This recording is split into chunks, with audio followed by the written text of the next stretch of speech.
du globe pointe de façon très précise le satellite. En mer, le tangage, le roulis et tous les mouvements du bateau sont un frein au positionnement de l'antenne. C'est pourquoi 2 moteurs pour chaque radome se chargent d'orienter constamment les antennes vers Syracuse. Ils sont extrêmement robustes et fiables pour travailler 24 heures sur 24, 7 jours sur 7. Il n'y a pas une minute sans qu'ils ne soient sollicités, d'autant que leur durée de vie doit être de 15 ans au minimum.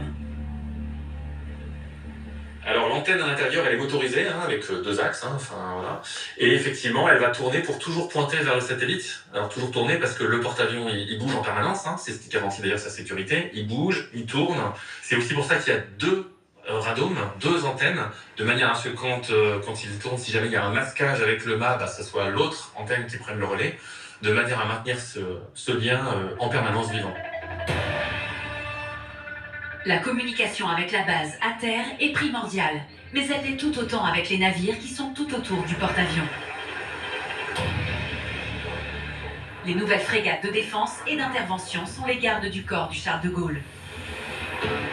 Et si le porte-avions identifie une menace, le signal est directement envoyé au bâtiment protecteur pour réagir. Missiles anti-navires, tubes lance-torpilles,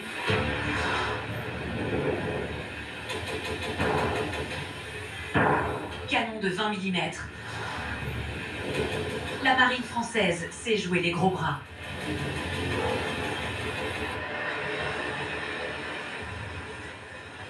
Le Charles de Gaulle possède d'autres atouts, comme ce capteur antimissile, Artemis.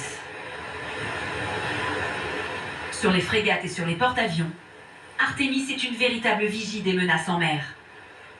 Le boîtier aux allures futuristes est positionné en hauteur du mât.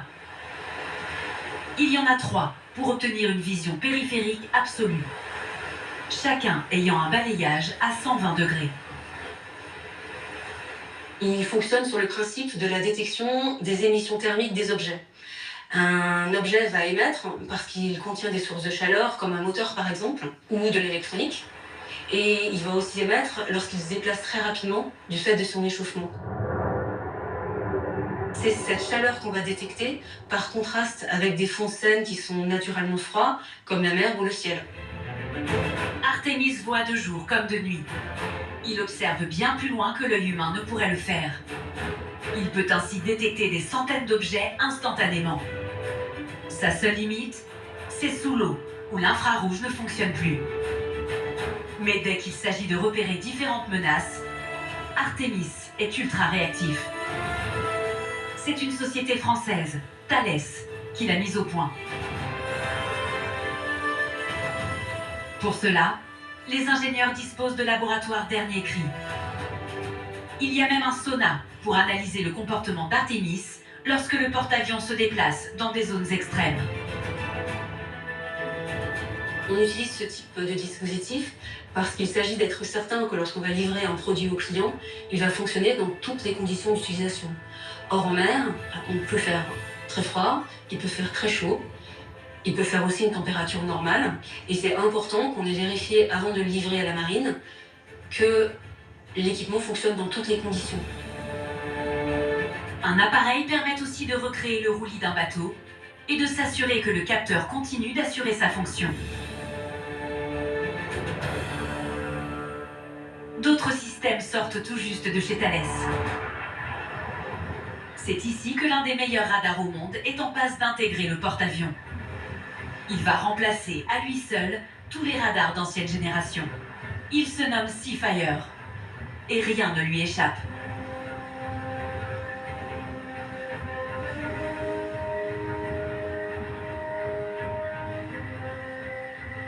Il permet de créer une bulle de protection à 360 degrés jusqu'à une distance qui peut aller jusqu'à 300 km pour détecter tout type d'objet qui rentre dans cette bulle-là.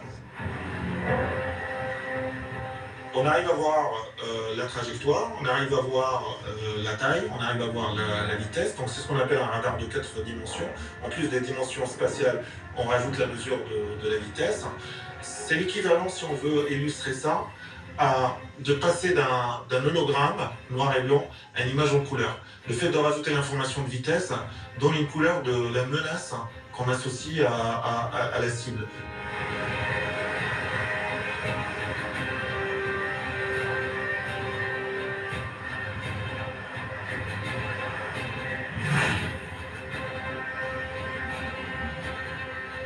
Son autre atout par rapport au radar d'ancienne génération, c'est qu'il ne tourne pas. Il est composé de 4 panneaux fixes qui ne perdent jamais le contact avec les différents objets se trouvant dans le périmètre contrôlé. Les antennes et tout le traitement de données sont 100% numériques. La rapidité d'intervention, si une menace apparaît, se compte en une poignée de secondes. Le Seafire peut ainsi traiter jusqu'à 800 cibles instantanément. C'est du jamais vu pour un radar européen. Aucun n'avait réussi une telle performance jusqu'ici. Toutes ces menaces-là sont traitées en parallèle avec l'identification des avions civils et des avions amis, que eux ne représentent pas de menace, bien évidemment. Le spectre électromagnétique, il est de plus en plus chargé. Vous avez des téléphones portables, enfin, on le voit, on parle de 3G, 4G, 5G. Donc clairement, il y a de plus en plus de bruit pour ces capteurs-là.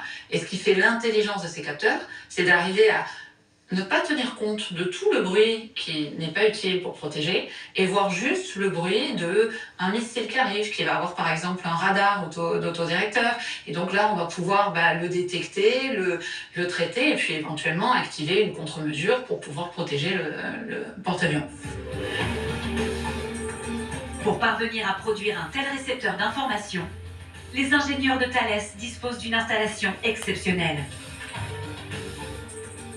C'est la chambre de test anéchoïque. C'est l'une des plus grandes en Europe. Les parois recouvertes de mousse permettent d'isoler le radar de tout bruit parasitaire. C'est idéal pour l'élaboration d'un radar dont les mesures sont poussées à l'extrême. Et c'est ici que le Seafire bénéficie d'une autre innovation remarquable.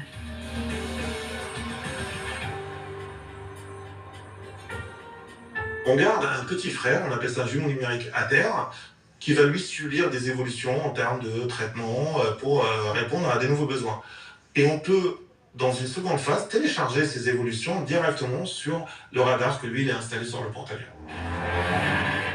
Des mises à jour téléchargeables en mer pour s'adapter aux nouvelles menaces, c'est une évolution attendue avec impatience. Ces updates pourront par exemple identifier instantanément un nouveau missile qui serait tiré en direction du porte-avions.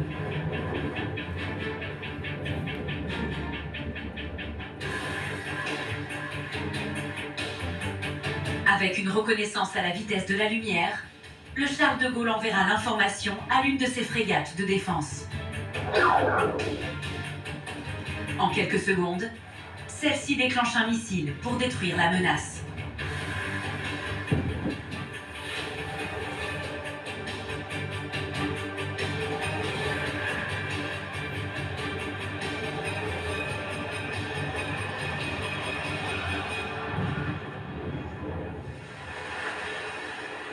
Les grands panneaux de 10 mètres carrés du Seafire seront installés en 2028 sur le porte-avions. Mais selon les missions, ils ne seront pas toujours en fonction. Il peut arriver que le commandant du navire demande à couper l'instrument. Car si les informations récupérées par le radar sont précieuses, son utilisation est tout sauf discrète.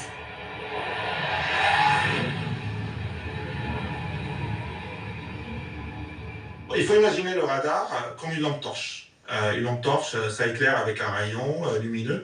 Le radar, c'est plusieurs rayons lumineux simultanément et de facteurs de forme différents, des petits, des larges, des moins larges.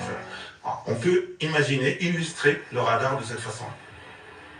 Les radars, c'est bien, ça permet de voir loin, et c'est signant. C'est-à-dire qu'on nous entend quelque part. Et comme l'eau, c'est un désert, puisqu'il n'y a rien, il n'y a aucune aspérité, la moindre émission électromagnétique, elle s'entend de très très loin. Pour écouter et se fondre dans l'environnement, le radar n'est pas la meilleure solution. Le porte-avions peut alors faire marcher ses capteurs passifs et enclencher le mode guerre électronique. La guerre électronique, ça fait quoi? Ça écoute les ondes électromagnétiques de manière totalement passive, hein, ça ne fait pas de bruit. Et puis ça va agréger tout ce que ça entend de manière à savoir s'il y a une menace ou pas, savoir dans quelle direction elle est, savoir si c'est un ami ou un ennemi, et même si c'est un ami, un ennemi, voir qu'est-ce que c'est exactement en fonction de ce qu'on a vu avant. Et puis ça va permettre de traiter cette menace si elle est avérée. Et ce qui est compliqué finalement, c'est d'arriver à comprendre dans tout ce qu'on écoute, qu'est-ce qui est important et qu'est-ce qui l'est pas. Avec la guerre électronique, les marins ont la possibilité de brouiller leur communication pour ne pas qu'elle tombe entre de mauvaises mains. Ils peuvent aussi décaler l'écho de leur radar pour faire croire à l'ennemi que le porte-avions est à un autre point géographique. Cette position fantôme fausse ainsi la trajectoire d'un missile tiré par les assaillants.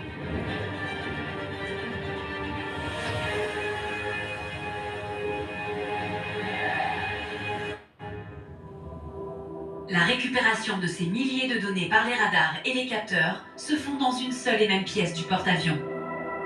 C'est l'un des compartiments les plus secrets du Charles de Gaulle. Voici filmé, pour la première fois, le central opération. 24 heures sur 24, les marins écoutent et visualisent l'environnement du navire sur des dizaines de kilomètres à la ronde. Ils sont experts dans la reconnaissance des signaux et leur analyse.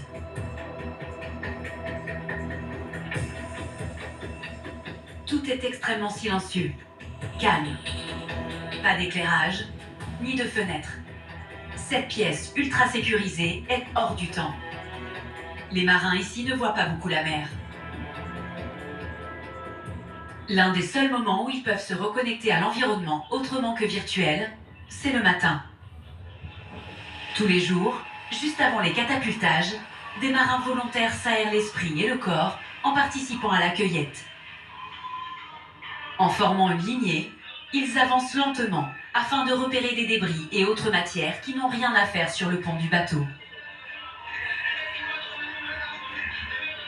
Rien n'est plus dangereux qu'un objet qui serait avalé par un moteur de rafale lors d'un catapultage ou qui serait projeté par la rotation des pales d'un hélicoptère.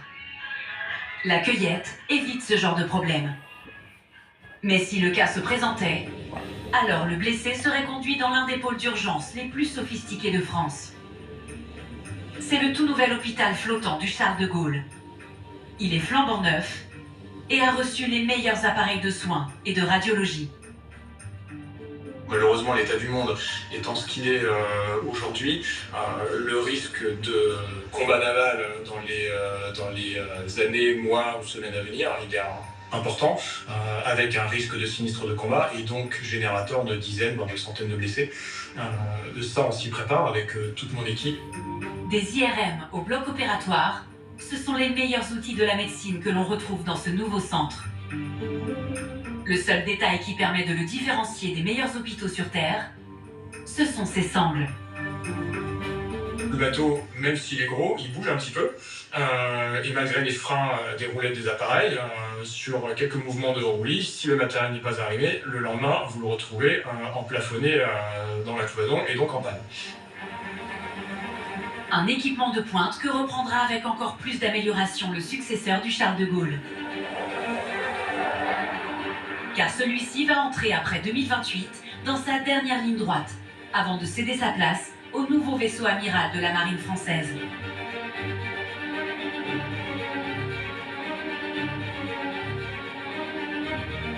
La fin de vie du Charles de Gaulle est prévue en 2038, au moment où le porte-avions de nouvelle génération va arriver, de façon à ce qu'il n'y ait pas d'interruption dans les savoir-faire, parce que tous ces savoir-faire que vous avez vus à bord, c'est finalement ça notre trésor. Et si on s'arrête, c'est un peu comme quand une équipe de sport collectif s'arrête de jouer, eh bien pour réacquérir le niveau, ça prend d'autant plus de temps qu'on s'est arrêté pendant une longue durée. Le futur porte-avions sera beaucoup plus grand que l'actuel. 310 mètres au lieu des 262 mètres. Il déplacera une masse de 75 000 tonnes, soit près de 30 000 de plus que le Charles de Gaulle. Ce sera de nouveau le plus grand bâtiment naval jamais construit en Europe. Il est étudié pour catapulter une trentaine de rafales et surtout les NGF. Plus imposant en taille, le New Generation Fighter sera le successeur de l'avion star de Dassault.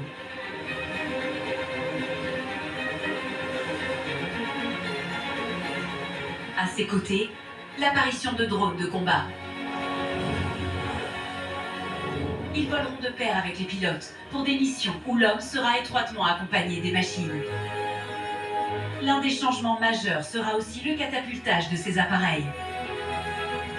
Il y aura 3 lanceurs contre 2 actuellement.